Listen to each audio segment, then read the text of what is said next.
नाजरीन आदाब। असर टाइम्स के वर्ल्ड न्यूज़ में आपका खैर मकदम है।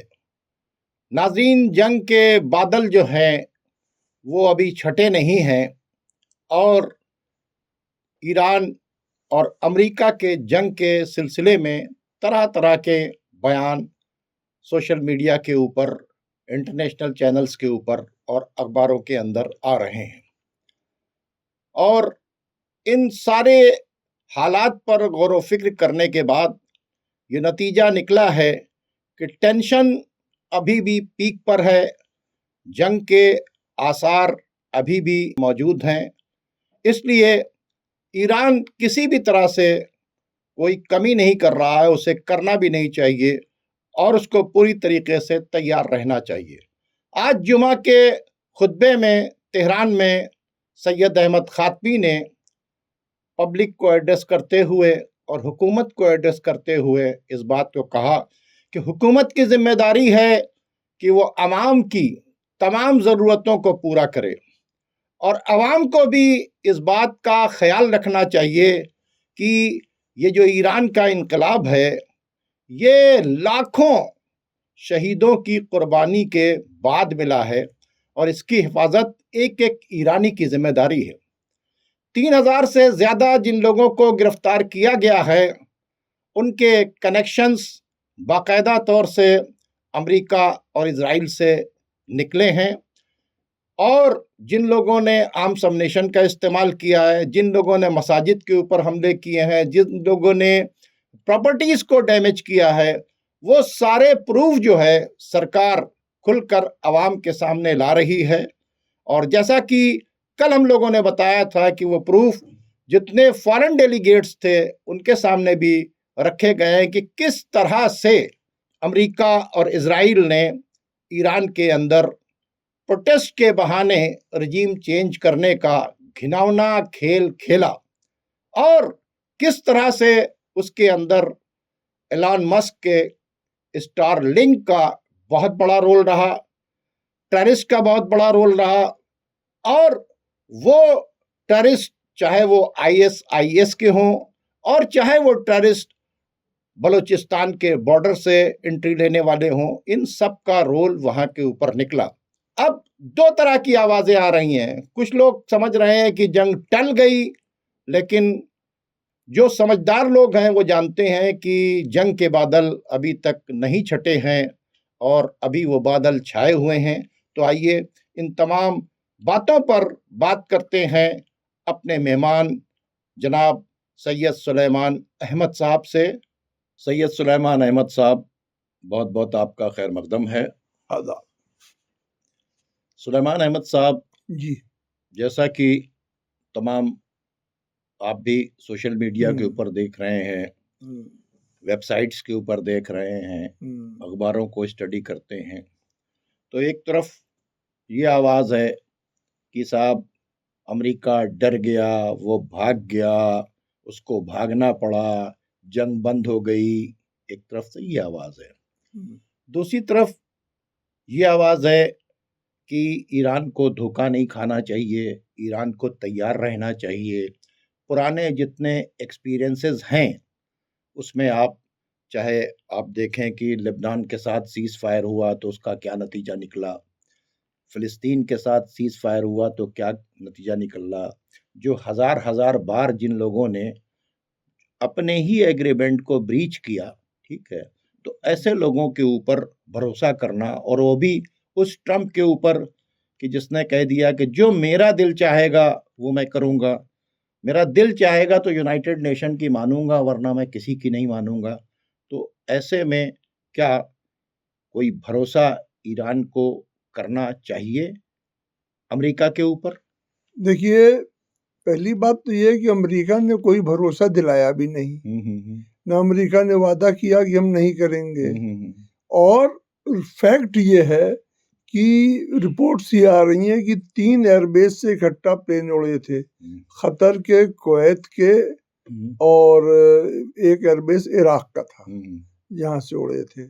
आज जब प्लेन उड़ चुका तो उसके बाद ट्रंप ने रोक दिया उसको। ये पहली बार रिसेंट हिस्ट्री में हुआ, बल्कि बहुत दिन से नहीं हुआ, कोई ऑपरेशन शुरू होते ही जो है वो रोक दिया गया हो। अब रिपोर्ट्स ये आई हैं कि 2 जहाज इराक में गिरे पाए गए, जो ये समझ में नहीं आ रहा है कि वो, क्योंकि बिल्कुल चितरे उड़े हैं, कि वो अमेरिका के थे कि ईरान के थे, या ईरान ने गिराया या अमेरिका ने मारा। कोई पार्टी कोई क्लियरेंस नहीं दे रही है। ईरान और इराक बॉर्डर पर। हाँ, इराक के ही बॉर्डर, इराक के अंदर है। हाँ, तो ईरान में, हाँ, ईरान में होता तो ईरान वाले उसको क्लियर करके वो सब देते। अब ईरान इराक के अंदर है, कोई पार्टी कोई क्लियरेंस नहीं दे रही है। लेकिन अमेरिका ने ये ऑपरेशन जो करने जा रहा था ये रोक दिया। दूसरी तरफ ये कि जो अमेरिका के जो बेसिस हैं जहाँ पे, जैसे कि अरब में है, कुवैत में है, कतर में है, सऊदी में है, ये सारे बेसिस जिन कंट्रीज में हैं, क्योंकि अली खमेनेई साहब ने कह दिया था कि अगर मेरे ऊपर हमला हुआ तो जहाँ जहाँ अमेरिकन बेस है वहाँ हम बेस पे हमला कर देंगे, उन पे कंट्री पे नहीं करेंगे, बेस पे करेंगे। असल में बेस पे हमला करना इसलिए जरूरी था कि बेस कब एक्टिव हो जाए और कब अपना रोल प्ले करने लगे। तो ये सारे कंट्रीज ने भी अमेरिका को समझाया कि इस तरह का हमला ना करें। और ये भी एक रिपोर्ट आई थी कि नेतन्याहू अपना जो प्लेन है उनका है, जिसमें सारे उनके सारे कंट्रोल बटन और सारे कंट्रोल गैजेट्स हैं, वो पूरा प्लेन लेके, प्राइम मिनिस्टीरियल प्लेन लेके साइप्रस चले गए हैं। वो भी हाँ, वो साइप्रस चले गए हैं। ये सारा सीन था। और अमेरिका के पुराने जो डिफेंस एक्सपर्ट हैं, जो यूएस गवर्नमेंट के फॉर्मर एडवाइजर्स हैं, उन्होंने भी समझाया कि ये अटैक जो है वो इतना आसान नहीं है, और अटैक में जो टारगेट्स अचीव आप करना चाहते हैं वो अचीव नहीं हो पाएंगे। दूसरी चीज ये कि अमेरिका जो अपने जो प्रोटेस्टर्स थे ईरान में, इनको और इनके साथ जो मैसौड के एजेंट हैं और जो टेररिस्ट आईएसआई और दाइश के लोगों को उन्होंने इन्फिल्टर कर दिया है, ये तवक्को कर रहे थे कि जब हम अटैक करेंगे तो जैसे ही वो अटैक का डिवेस्टेशन होगा वैसे ही ये घुस के कंट्रोल ले लेंगे। लेकिन ईरान ने काफ़ी इसमें मेहनत किया, और बहुत ही रिमार्केबल फीट है कि स्टार लिंक की, जिसको कल मैंने वॉर लिंक भी कहा था, 9,000 सैटेलाइट्स हैं, उनको जैम कर दिया है। मतलब और काफ़ी ट्रांसपोंडर्स पकड़े हैं, तो कनेक्शन जो था वो कट गया है। इसलिए वो, लेकिन ये जंग अभी टली नहीं है। अमेरिका ने अपने फ्लीट को समन किया है और भी खतरा बना है। देखिए, एक बात बताएं कि जो इनके पास टूल्स थे जी, बड़े खास इनके टूल्स होते हैं। एक टूल है डिवाइड एंड रूल का, जी जी जी, जिसको वो बरसों से शिया सुन्नी कार्ड की शक्ल में जी, अरब वर्सेस ईरान के बीच में इस्तेमाल कर रहे हैं। एक तो वो टूल इनका फेल हो गया, क्योंकि अरब का जो एक सर्वे हुआ उसमें 90% पब्लिक जो है अरब की, गल्फ कंट्रीज की, उसने साफ साफ ये कहा कि भाई किसी भी हाल में अमेरिका और इजराइल की मदद नहीं होनी चाहिए। तो एक तो ये टूल है कि जो डिवाइड एंड रूल वाला टूल था वो चला गया। दूसरा टूल उनके पास इंफॉर्मेशन का था जी, जो स्टारलिंक के शक्ल में वहां के ऊपर मौजूद था, और जिसकी कनेक्टिविटी इस कदर ईरान के अंदर पावरफुल थी कि अगर इस्माइल हानिया किसी होटल में रुकते हैं तो उन्हें मार दिया जाता है, और अगर क्या नाम है, आप देखिए कि खुद ईरान के बड़े बड़े ऑफिसर्स जो हैं वो उन्हें मार दिया जाता है। तो ये जो एक उनका नेटवर्किंग टूल था और जो चल रहा था स्टारलिंक के जरिए, उस पर ईरान ने बहुत बड़ी फतेह हासिल कर ली। जी, तो और आजकल लड़ाई के अंदर जो सबसे ज्यादा, भाई देखिए, कोई अपने जेट्स की, कोई अपने जहाज का रिस्क नहीं लेता जब तक उसका कम्युनिकेशन नहीं मजबूत होता है, तो वो, और उसका इनपुट अगर नहीं मिलता है, तो इनपुट के शक्ल में जो इन्होंने नेटवर्क तैयार किया था वो मोसाद के एजेंट्स का, जिसमें भी 3,000 लोग अभी अरेस्ट हुए हैं, घर घर सर्चिंग चल रही है, और घर घर सर्चिंग चलने के बाद जो है वहाँ से जो डिवाइसेस मिल रही हैं, वहाँ से जो हथियार मिल रहे हैं, वहाँ से वो जो पूरा एक सिस्टम मिल रहा है कि किस तरह से लोगों की एक चेन बनी हुई थी। तो एक तो वो उन्होंने नेटवर्क को काफी हद तक कंट्रोल किया। दूसरे, जो ईरान के लोग प्रोटेस्ट कर रहे थे उनको बाकायदा तौर के ऊपर कॉन्फिडेंस में लिया कि प्रोटेस्टर्स के साथ हमारी हमदर्दी है, लेकिन ईरान को बर्बाद करने के लिए या फॉरेन हैंड में खेलने वालों को या टेररिस्ट का साथ देने वालों को बख्शा नहीं जाएगा। अब उनके सारे प्रूफ जो हैं वो ईरान के अंदर सामने आ रहे हैं। वो प्रूफ अवाम के सामने रखे जा रहे हैं, छुपाए नहीं जा रहे हैं। फॉरेन डेलीगेट्स के सामने भी रखे जा रहे हैं, इनके सामने भी रखे। तो एक तो वो टूल था कि जो उनको अंदर से इंफॉर्मेशन मिल रही थी, और जो सैटेलाइट वाला जो टूल है टूटा वो। तीसरा टूल जो है इनका डिवाइड एंड रूल वाला जो था, जिससे ये पूरे यहाँ से लेके अरब बढ़ता ये शिया सुन्नी कार्ड खेलते थे, ये तीनों टूल्स डैमेज हुए। आप इसे कैसे देखते हैं?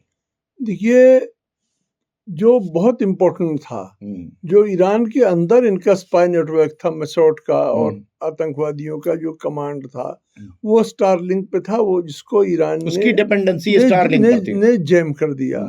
रशियन जैमर्स से जैम किया, और साथ में ईरानी हैकर्स ने जीपीएस सिस्टम को लॉक कर दिया, जिससे वो डिफंक्ट हो गया। एक तो ये है। तो ये तो बहुत बड़ा अचीवमेंट है, बहुत बड़ा अचीवमेंट है, बहुत बड़ा अचीवमेंट, बहुत बड़ा अचीवमेंट और बहुत बड़ा साइंटिफिक फीट है कि ईरान ने तो रिकॉर्ड तोड़ दिया। अगर इसको जो ईरान ने उसको जैम कर दिया। दूसरी चीज है कि जब ईरान की आवाम निकल के आ गई इतनी बिग वे में, लाखों लोग सड़कों पे आ गए, तो जो प्रोटेस्टर्स थे वो भी समझ गए कि अगर हम कुछ करेंगे तो आवाम हमें नहीं बख्शेगी। अब वो प्रोटेस्टर्स जो है, आज जो खुतबा है, बैक ट्रैक हो आज गए। खुतबे में जो वहां पर मैसेज दिया गया है अवाम को, देखिए ये बहुत अच्छी बात है। अवाम को मैसेज दिया गया है कि इस तरह के एलिमेंट्स जहां जहां हैं उनकी इंफॉर्मेशन आप सरकार को दें। तो अगर पूरा कंट्री के लोग इंफॉर्मेशन देने लगेंगे, यानी अब वहां पर बताया गया कि बस अब ईरान को बचाना है, ईरान फर्स्ट है। और हम ये आज सैयद अहमद खातमी के तेहरान के खुतबे में ये कहा है कि हमने जो है लाखों लोगों की कुर्बानी देकर ये आज़ादी हासिल कर ली है, इसकी हिफाजत एक एक ईरानी करेगा। तो अगर ये पूरी इंफॉर्मेशन खुद पब्लिक देने लगी तो फिर वो सपोर्टर, अच्छा फिर उन्होंने बड़ी सख्ती से सरकार के ऊपर भी कहा है कि पब्लिक की जो जायज मांग है, जो महंगाई है, इनके ऊपर सख्ती से कहा है कि उसको सुने और सॉल्व करें उसको। जी, तो इसको आप कैसे देखते हैं? देखिए, ये तो ईरान ने एक बहुत अच्छे स्टेप उठाए, ये बहुत अच्छे उठाए, और जिसकी वजह से अमेरिका पीछे हो गया। अब हम आपसे ये पूछेंगे कि जो अरब स्टेट्स हैं, I am on the way, तुम शुरू करो। देखिए, वो कहा था I am on the way, लेकिन वो अपने जो कहते हैं वो उसकी इज्जत नहीं रखते हैं। वो उन्होंने लोगों को कुदा दिया बीच में। ये सब धोखा देने का उनका पुराना वो है, उसमें कोई बहुत कहना नहीं है।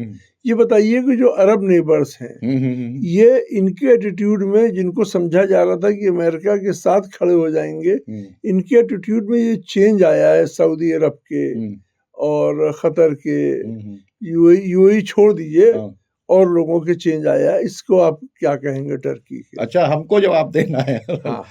देखिए सुलेमान साहब, जो मेरा इस पर तज्जिया है कि अभी जैसे मैंने आपके सामने कहा कि एक डिवाइड एंड रूल कार्ड, ठीक है, जब ईरान के अंदर रिवोल्यूशन आया तो इस डिवाइड एंड रूल के कार्ड को ईरान ने तोड़कर फेंका और क्या कहा कि तमाम लोग एक हो जाएं फिलिस्तीन की आज़ादी के लिए, ठीक है। और ये सिर्फ कहा ही नहीं, लाखों ईरानी जो हैं जब हज के अंदर गए तो उन्होंने अपने छतरियों के ऊपर जो है या अय्युल मुस्लिमूना इत्तहदु इत्तहदु, ए मुसलमानों एक हो जाओ, एक हो जाओ, ये छतरी के ऊपर लिखा। और उन्होंने कहा तुम्हारा दुश्मन अमेरिका और इजराइल है, हम तुम्हारे दुश्मन नहीं हैं। ये जो कार्ड था, और उसके पैरेलल अमेरिका, इजराइल और ये जो पेट्रो डॉलर पर चलने वाले मुल्लाओं ने इस कार्ड को बहुत हवा दी और बड़ी किताबें लिखी गईं। इवन हिंदुस्तान से भी कई किताबें इसको आग डालने के लिए लिखी गईं। तो ये सारी चीजें आगे बढ़ रही थी। लेकिन अभी जब से ये 25 महीने की जंग चली है, इस जंग के अंदर उनके डिवाइड एंड रूल का कार्ड जो है वो दफन हो गया। एक तो ईरान ने अरबों को कॉन्फिडेंस दिया कि मेरे तरफ से तुम्हें किसी तरह की प्रॉब्लम नहीं आएगी। दूसरे चाइना ने और रशिया ने अरबों को बताया कि तुम्हें ईरान से डरने की जरूरत नहीं, हम बीच के गारंटर हैं। ठीक है, तो दो बड़ी पावर्स ने भी गारंटी दी। फिर अवाम की जो पावर है, ये अभी जो रिपोर्ट आई है 90% लोगों की कि आप अमेरिका और इजराइल से वो ना करें, तो आपने देखा कि जिस तरह से सुन्नी वर्ल्ड में, अरब वर्ल्ड के अंदर ये आयतुल्ला खामनाई की जो इमेज बढ़ती चली जा रही है कि भाई एक कोई लीडर है मुस्लिम्स का जो फिलिस्तीन के कॉज को बोल रहा है, जो रेजिस्टेंस फोर्सेस को, तो शिया सुन्नी का वो जो कार्ड डिवाइड एंड रूल का जो खेला जाता था, एक तो वो दफन हो गया। दूसरी बात ये हुई कि अवाम का एक प्रेशर अपने रूलर के ऊपर है कि तुम बहुत ज्यादा अमेरिका और इजराइल के साथ चले गए हो, वहां पर मत जाओ। तो अगर अवाम का प्रेशर इतना हो जाएगा और पता चल जाएगा कि अवाम किसी वक्त भी रिवोल्ट कर सकती है, तो कोई भी हुकूमत अपने लिए रिस्क नहीं ले सकती। तीसरी बातचीत है कि अमेरिका इजराइल को खुली छूट देता चला जा रहा है और इनके बॉर्डर्स के ऊपर खतरा बनता चला जा रहा है। और जो बेंजामिन नेतन्याहू के तमाम स्टेटमेंट्स आ रहे हैं, वो बार बार ग्रेटर इजराइल का मैप सामने रख कर ये दिखा रहा है कि हमें जॉर्डन भी चाहिए, हमें सऊदी अरब भी चाहिए, हमें ये भी चाहिए। तो अब उसके लिए काम भी शुरू कर दिया। आपने देखा कि सोमाली लैंड को लेने के बाद वहां के ऊपर उससे तमाम अरब वर्ल्ड हिल गए। फिर यमन के अंदर उन्होंने एसटीसी को खड़ा करके यमन के अंदर भी सऊदी के सर के ऊपर आकर थ्रू यमन बैठना चाहा, जिसपे सऊदी अरब ने अटैक किया। फिर ईरान ने प्रैक्टिकल इसका सबूत दिया। ईरान ने बाकायदा तौर के ऊपर हौती की और सऊदी की जंग को रुकवाया, एक दूसरे के अंदर कॉन्फिडेंस बिल्टअप किया। और ये कॉन्फिडेंस ही था कि जिस वक्त हौती के खिलाफ चाहा कि अमेरिका ने कि सऊदी के बेसिस इस्तेमाल हो, सऊदी ने बेसिस नहीं दिए, हौती के खिलाफ नहीं दिए। ठीक है, तो अब धीरे धीरे ये कॉन्फिडेंस बिल्टअप हो रहा है कि, और पब्लिक ने ये कह दिया कि ये सब बेवजह में ईरान, इराक और शिया सुन्नी का हवा खड़ा कर दिया गया और हमको लड़ाया जा रहा है और हमको दोनों तरफ से लड़ा के, और हमारी सिक्योरिटी के बहाने हमारे जमीन के ऊपर आ गए हैं, हमसे सिक्योरिटी का पैसा भी लेते हैं। अब इन्होंने एक ऐसी स्टेज पर लाके खड़ा कर दिया कि अब जब ईरान के मिसाइल्स आकर गिरेंगे, जिन्होंने बाकायदा तौर के ऊपर लोड एंड लॉक्ड कर दिया ना, लोडेड है उनके, उन्होंने एक एक टारगेट को यहां के ऊपर लोड कर रखा है। और इतना ही नहीं, उन्होंने 8 बहुत ही खास टारगेट जो हैं इजराइल के, उसको अपनी हाइपरसोनिक क्या नाम है उसके अंदर, मिसाइल्स के रेंज के अंदर रखा है। बहुत पूरी तैयारी है। और उन्होंने इंटर कॉन्टिनेंटल मिसाइल जो है 10,000 किलोमीटर वाले, उसको भी उन्होंने तैयार कर रखा है। और इन्होंने पूरा कॉन्फिडेंस दिया है अरब के लोगों को कि तुम हमसे बिल्कुल बेफिक्र रहो और हम तुम्हारे लिए कभी खतरा नहीं बनेंगे। मैंने कहा गारंटर कौन है? चाइना और रशिया भी है।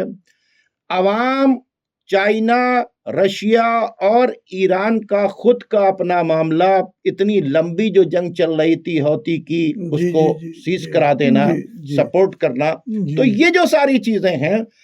और दूसरी बात ये हुई कि अब ये जो अटैक होगा तो बेवजह की इस जंग को कतर को भी झेलना पड़ेगा, सऊदी को भी झेलना पड़ेगा, जॉर्डन को भी झेलना पड़ेगा, है ना। ये कोई ऐसा मुल्क नहीं है कि जिसको, लेकिन अभी तक यूएई कंट्रोल में नहीं है जनाब।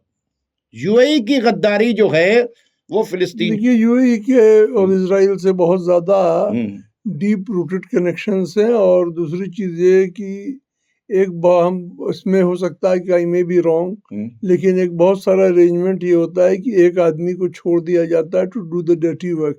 अच्छा। तो यूएई ये डर्टी वर्क कर रहा है। दूसरी चीज ये है कि देखिए, जब कोई कमजोर आदमी आपको देख के स्माइल देता है और फ्रेंडली होता है, तो उसकी कोई वैल्यू नहीं देता है। जब कोई मजबूत आदमी फ्रेंडली होता है तो वैल्यू देता है। ईरान ने अपने जो इधर रिसेंट वॉर्स हुए उसमें जो मजबूती शो की और मजबूती शो करने के बाद जो कतर वगैरह पे अटैक करके जो न कतर के, इसके अलावा जिस तरह से वो इजराइल से लड़ा, तो ये समझ में आ गया कि ये जब इजराइल से लड़ सकता है तो मजबूत आदमी है।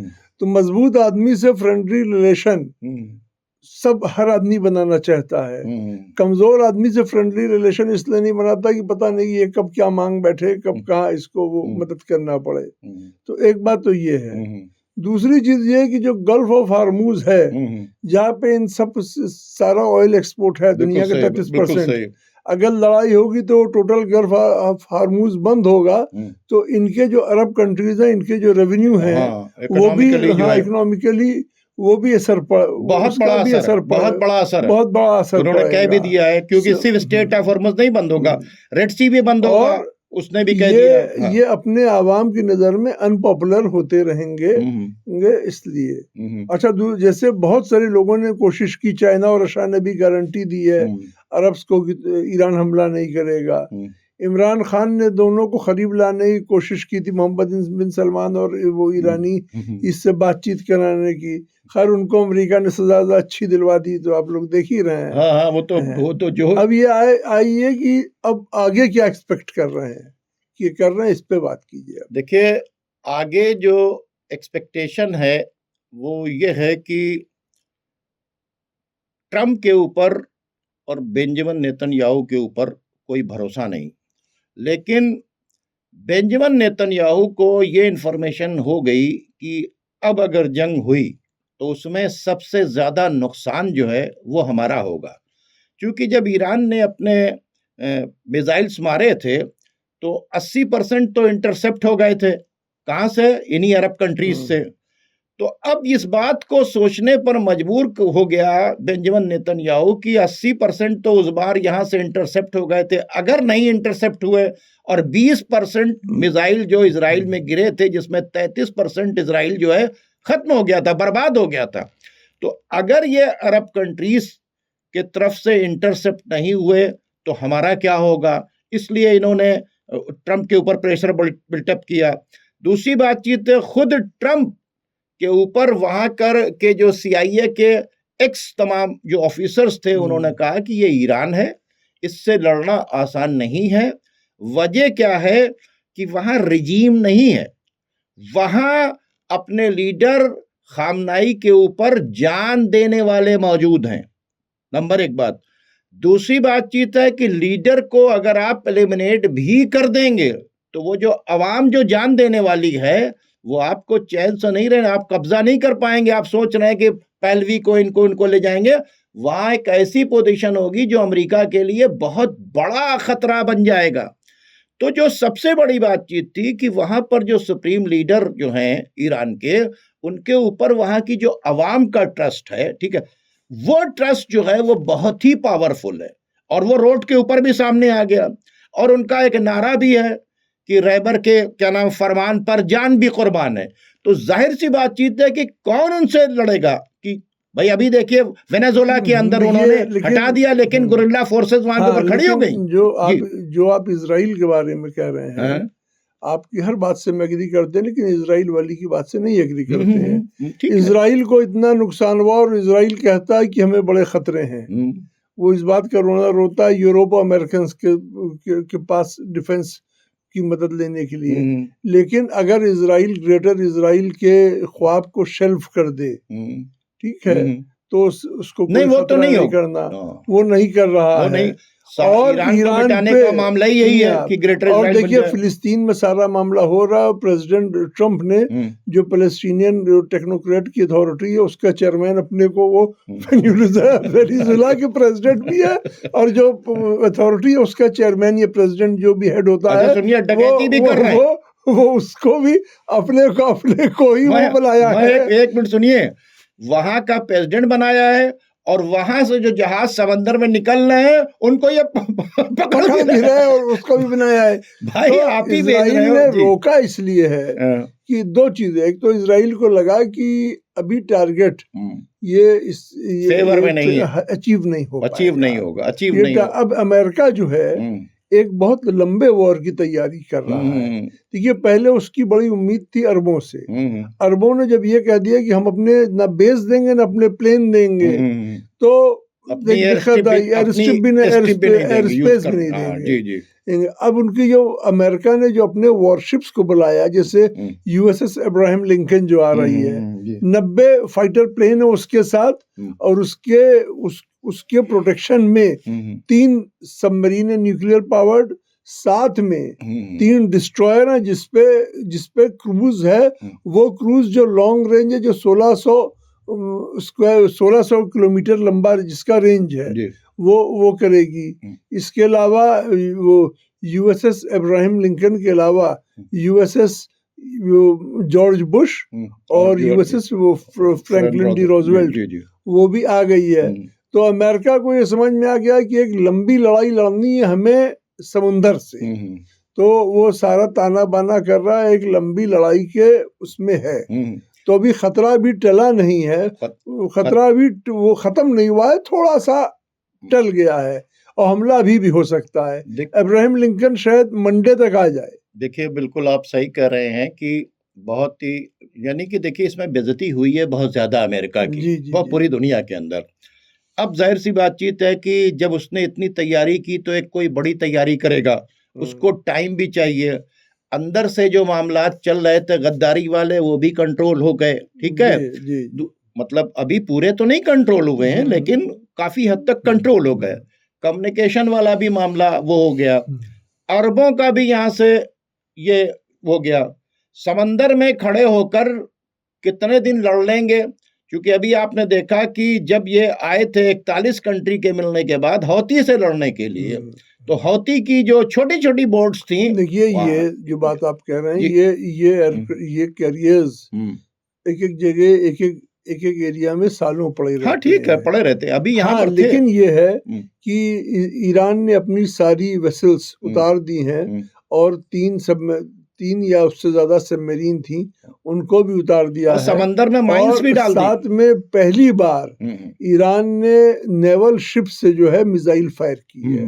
ये असल में ईरान को नेवल लड़ाई का इतना वो नहीं है, लेकिन ये कि रशिया का गाइडेंस है, रशियन सैटेलाइट का, तो टारगेट वगैरह उसने की है, उन्होंने किया।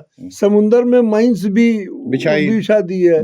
दूसरी चीज वो ये देख चुके हैं कि दुनिया का सबसे बड़ा बेड़ा यूएसएस हेनरी ट्रूमैन को हूती गन बोट से घेर के दौड़ा सकते हैं। बिल्कुल यही कह रहे हैं, जिसमें 137 जहाज वही कह रहे हैं ना, तो थे, उसको दौड़ाया, उसको भागने को मजबूर किया, और एक F-35 ऊपर से गिर भी गया। दूसरी बात यह है कि उन्होंने उसके ऊपर अटैक भी किया, डैमेज भी किया, और एक F-35 गिर भी गया। दूसरी बात यह है, जो ब्रिटेन का क्या नाम है, जो बेड़ा आया हुआ था, कैरियर आया था, तो कोनूर, उसके ऊपर भी जो उन्होंने अटैक किया और उसको भी डैमेज किया वापस।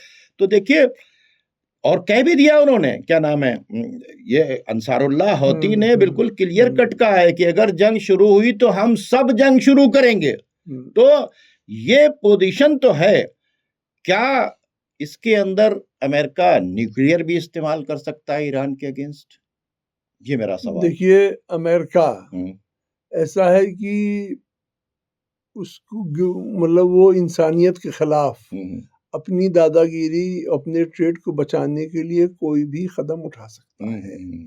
न्यूक्लियर बहुत खतरनाक है, लेकिन जो सेक्टेरियनिज्म है वो भी बहुत खतरनाक है।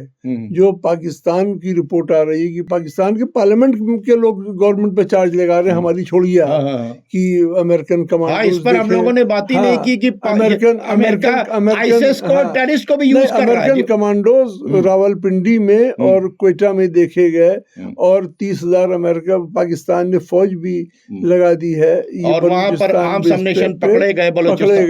तो ये भी न्यूक्लियर से कम बुरा नहीं है, और अमेरिका है वो उसके लिए वो क्या करेगा क्या नहीं ये कह नहीं सकते। अब ये है कि ईरान के पास एटम न्यूक्लियर वेपन है कि नहीं है, या वो 24 घंटे के अंदर डेवलप कर ले, क्या कर ले ड्यूरिंग द वॉर, क्या होता है ये कहना बहुत मुश्किल है, लेकिन खतरात हैं। देखिए, इस तरह की खबरें तो लगातार आती रही कि उन्होंने कुछ टेस्ट कर लिया और रिएक्टर के ऊपर जिस तरह से 4.2 का जो है ज़लज़ले टाइप का आया, वो उन्होंने कहीं टेस्ट कर लिया। ऐसी रिपोर्ट अभी क्या नाम है, इजराइल के लिए भी आई। तो ये सारी रिपोर्ट्स आ रही हैं, लेकिन जाहिर सी बातचीत है कि इस बात को तो ईरान ने भी सोचा होगा, ठीक है, कि भाई क्या हालात है। लेकिन ईरान के सामने एक बहुत ही वैसी बात है, ईरान को किसी भी हाल में अमेरिका सरेंडर कराना चाहता है। यहां तक वो कह रहा है कि सुप्रीम लीडर हमसे बातचीत कर लें, समझ जाए बातचीत को। ईरान को वो चाहता है कि हमारा यस मैन हो जाए, समझ जाए बात को। लेकिन ईरान की बात जो है, ईरान कभी भी इनके उन्होंने कहा रेस्पेक्टेड बात अगर कोई करे। सरेंडर का जो था वो पिछली लड़ाई में था, और पिछली लड़ाई में भी एक वो उनका ये रहता है कि इस हाल में कर दो कि अब जो प्लान बना रहे हैं, इस हाल में कर दो कि वो मुल्क खड़ा न होने पाए।